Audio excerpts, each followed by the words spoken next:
Hello everyone, आप सभी का स्वागत है मनीष एकेडमी यूट्यूब चैनल पर। ग्रामर की क्लास में हमने कल पढ़ा था पास्ट परफेक्ट कंटीन्यूअस टेंस के बारे में और कुछ हद तक मैंने फ्यूचर इंडेफिनिट टेंस के बारे में भी बताया था।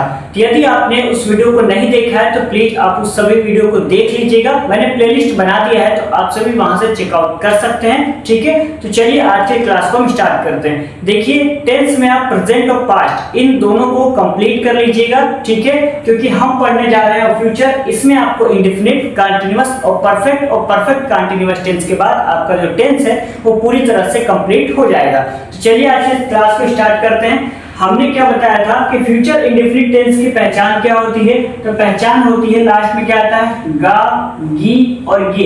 ये सारे वर्ड आपको देखने को मिल जाते हैं किसमें, फ्यूचर इंडेफिनिट टेंस में। तो इसका लैंग्वेज किस तरह से रहेगा ये लिख लेते हैं। जिस वाक्य के अंत में क्या आएगा, गा आएगा, गी और गे, ये सारे वर्ड जहां पर भी आएंगे, गा, गी, गे इत्यादि शब्द आते हैं, वह आपके क्या कहलाते हैं, वह आपके कहलाते हैं फ्यूचर इंडेफिनिट टेंस। ठीक है, फ्यूचर इंडेफिनिट टेंस।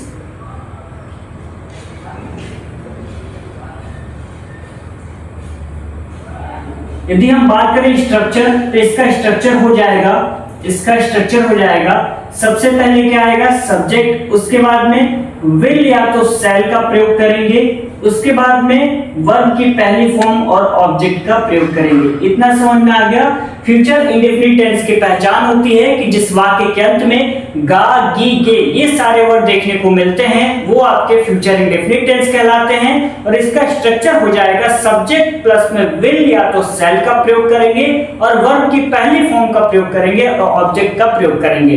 विल का प्रयोग हम वहां पे करते हैं जहां पे सब्जेक्ट हमारा एक वचन होता है। ठीक है, और शैल का प्रयोग हम वहां पे करते हैं जहां पर आपका सब्जेक्ट क्या होता है, बहुवचन होता है। लेकिन होता क्या है, जैसे मैंने अभी बताया, चलिए उसको बाद में डिस्कस करते हैं, पहले इसको लिख लेते हैं। ठीक है, पहले नोट डाउन करके इसको क्लियर करते हैं, फिर उसको समझते हैं।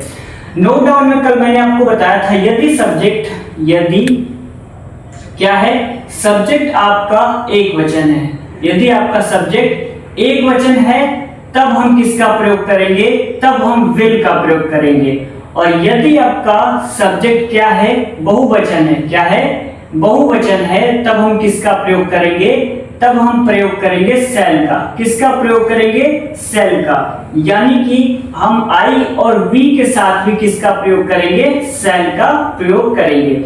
यदि आपका सब्जेक्ट एक वचन है तो विल का प्रयोग करिएगा, यदि आपका सब्जेक्ट बहुवचन है तो शैल का प्रयोग करिएगा, और आई और वी के साथ भी किसका प्रयोग होगा, तो शैल का प्रयोग होगा। लेकिन कहीं कहीं पे आई और वी के साथ विल का भी प्रयोग देखने को मिल सकता है। किसका, आई वी के साथ किसका प्रयोग देखने को मिल सकता है, विल का प्रयोग देखने को मिल सकता है। आपको ये पता होगा कि ही के साथ क्या लगता है, ही के साथ लगता है विल। क्या लगता है, विल। लेकिन मैं कहूं कि ही के साथ क्या लग सकता है, शैल। क्या लग सकता है, शैल। तो ये किस कंडीशन में शैल लगेगा, तो उस कंडीशन में लगेगा जहां पर डिटर्मिनेशन की बात की जाएगी, थ्रेट की बात की जाएगी और प्रॉमिस की बात की जाएगी। वहां पर हम क्या करेंगे, आई और वी के साथ विल का प्रयोग करेंगे, ही, सी, इट, दे इन सब के साथ किसका प्रयोग करेंगे, शैल का प्रयोग करेंगे। एग्जांपल देख लेते हैं, जैसे कि क्या होता है कि विद्यालय ले लेते हैं, विद्यालय में बहुत सारे स्टूडेंट बैठे हैं, तो उसमें क्या होता है, मान लेते हैं किसी दो स्टूडेंट, लड़के में क्या होता है, झगड़ा हो जाता है। तो उसमें से एक स्टूडेंट कहता है कि चलो मैं तुम्हें बाहर देख लूंगा, चलो मैं तुम्हें बाहर देख लूंगा। इससे मतलब क्या है, बाहर देख लूंगा मतलब पक्का वो झगड़ा ही करेगा। ठीक है, तो यानी क्लास में बैठे बैठे क्या कह रहा है, थ्रेट दे रहा है कि मैं तुम्हें बाहर देख लूंगा। तो आई के साथ किसका प्रयोग करेंगे, शैल का प्रयोग करेंगे या विल का, तो वहां पर विल का प्रयोग करेंगे। क्योंकि मैं क्या कह रहा हूं, जहां पर भी प्रॉमिस की बात की जाएगी, थ्रेट की बात की जाएगी और डिटर्मिनेशन की बात की जाएगी, वहां पर किसका प्रयोग होगा, आई वी के साथ विल और बाकी कर्ताओं के साथ किसका प्रयोग होगा, शैल। यानी ही, सी, इट, दे इन सब के साथ किसका प्रयोग होगा, शैल का। जैसे कि वह सोमवार को आपका जो भुगतान है वो कर देगा, वह सोमवार को आपको 500 रुपए दे देगा, यानी जो उधार ले रखा है वह रुपए वो आपको कब दे देगा, सोमवार को दे देगा। तो वहां पर ही के साथ किसका प्रयोग करेंगे, सेल का प्रयोग करेंगे। क्लियर हुआ या नहीं हुआ? चलिए इसको हम लिख लेते हैं तो आपको और क्लियर हो जाएगा। ठीक है, यहां पर लिख लेते हैं। यहां पर मैंने क्या लिखा था, आई और वी के साथ सेल। एक और नोट डाउन करके लिख सकते हैं यहां पर, promise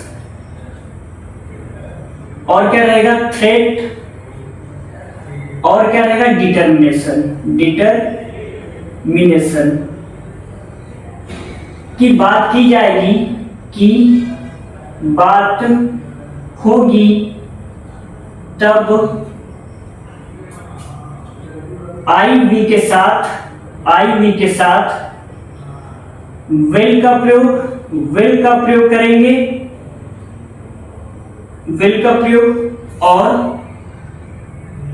he, C, it, they, you, इन सब के साथ सेल का प्रयोग करेंगे। किसका, सेल का प्रयोग करेंगे। किसका प्रयोग करेंगे, सेल का प्रयोग करेंगे। क्लियर हो गया? यदि आपका सब्जेक्ट एक वचन है तो विल का प्रयोग करिएगा, सब्जेक्ट बहुवचन है तो सेल का प्रयोग करेंगे, आई वी के साथ भी सेल का प्रयोग करेंगे। लेकिन ये तीन चीज याद रखिएगा, जहां भी प्रॉमिस की बात की जाएगी, थ्रेट की बात की जाएगी और डिटर्मिनेशन की, वहां पर आई वी के साथ विल का प्रयोग और ही, सी, इट, दे, यू के साथ सेल का प्रयोग करेंगे। उम्मीद करते हैं कि मैंने ये चीज आपको अच्छे से समझा दी है और आपको समझ में आ गया होगा। ठीक है, तो एग्जांपल देख लेते हैं, ऊपर क्लियर करते हैं। ठीक है, यहां पर मैं लिखता हूं, एग्जांपल लिख लेते हैं। मैं आज अवश्य पढ़ूंगा। क्या है, मैं आज अवश्य पढ़ूंगा, मैं आज अवश्य पढ़ूंगा। तो आपको ये पता लग गया कि ये कौन सा टेंस है, तो फ्यूचर इंडेफिनिट टेंस है, क्योंकि पहचान बताया था गा, गी और गे। तो लास्ट में गा शब्द आया है तो यहाँ पर फ्यूचर इंडेफिनिट टेंस हो गया। इसको बनाएंगे कैसे, सबसे पहले प्रयोग करेंगे सब्जेक्ट का, तो आई लिख दिया। ठीक है, आई के साथ विल लगाया जाएगा या सेल, ये कंफ्यूजन है आपको, यही तो कंफ्यूजन है ना, इसी कंफ्यूजन को दूर कर देते हैं। ठीक है, तो आई के साथ हम विल का प्रयोग करेंगे। किसका, विल का प्रयोग करेंगे। क्यों, क्योंकि यहाँ पे अवश्य पढ़ूंगा, यानी कि किसी से वो प्रॉमिस किया है कि मैं आज अवश्य ही पढ़ूंगा। क्या है, मैं आज अवश्य ही पढ़ूंगा। किसी से प्रॉमिस किया होगा, भाई हो सकता है, बहन, मम्मी, पापा, किसी से भी प्रॉमिस किया होगा कि मैं आज अवश्य पढ़ूंगा। तो आई विल, उसके बाद में विल तो मैंने लगा दिया, वर्ब की पहली फॉर्म पढ़ूंगा तो हो जाएगा रीड, उसके बाद में आज का हो जाएगा टुडे। तो आई विल रीड टुडे, ये आपका ट्रांसलेशन कंप्लीट हो गया। ठीक है, समझ में आया आपको? तो एक और एग्जांपल देख लेते हैं। अब मैं स्ट्रक्चर क्लीन कर रहा हूं। ठीक है,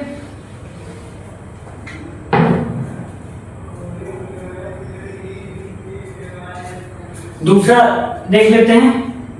मैं आज यह पुस्तक पढ़ूंगा। अब इसमें क्या लगेगा, मैं आज यह पुस्तक पढ़ूंगा। ठीक है, तो यहां पर आपका सब्जेक्ट क्या है, मैं, तो यहां पर लिख देता हूं मैं आई।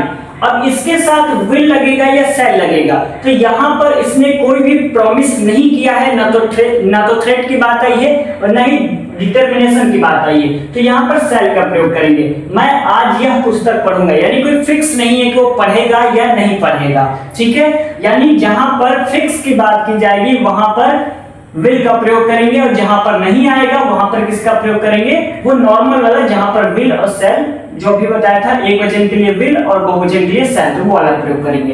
तो आई के साथ किसका प्रयोग करेंगे, सेल। तो आई सेल रीड बुक टुडे, ये आपका ट्रांसलेशन बन जाएगा। ठीक है, आई सेल रीड बुक टुडे। चलिए तीसरा देख लेते हैं। आई सेल रीड, सॉरी यह पुस्तक है ना, तो दिस बुक टुडे, ये आपका ट्रांसलेशन हो जाएगा। तो चलिए अब पढ़ लेते हैं निगेटिव सेंटेंस। अब हमें पढ़ना है निगेटिव सेंटेंस, इसको क्लियर करते हैं।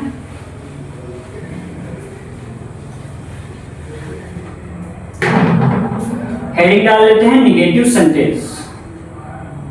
निगेटिव सेंटेंस, इसका स्ट्रक्चर कैसे रहेगा, इसका स्ट्रक्चर देख लेते हैं।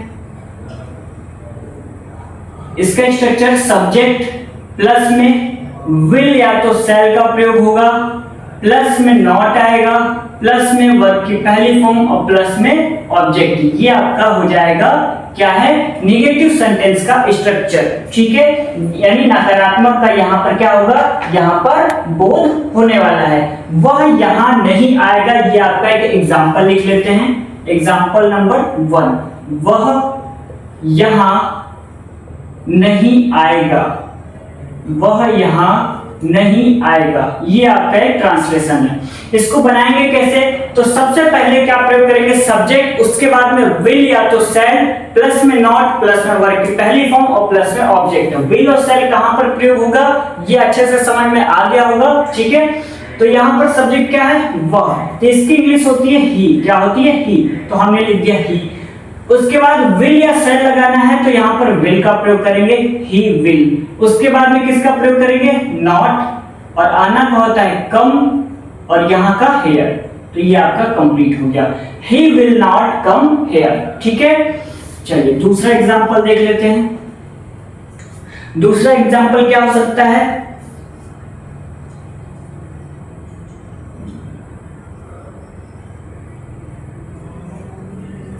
लिख लेते हैं, माता जी खाना नहीं पकाएंगी।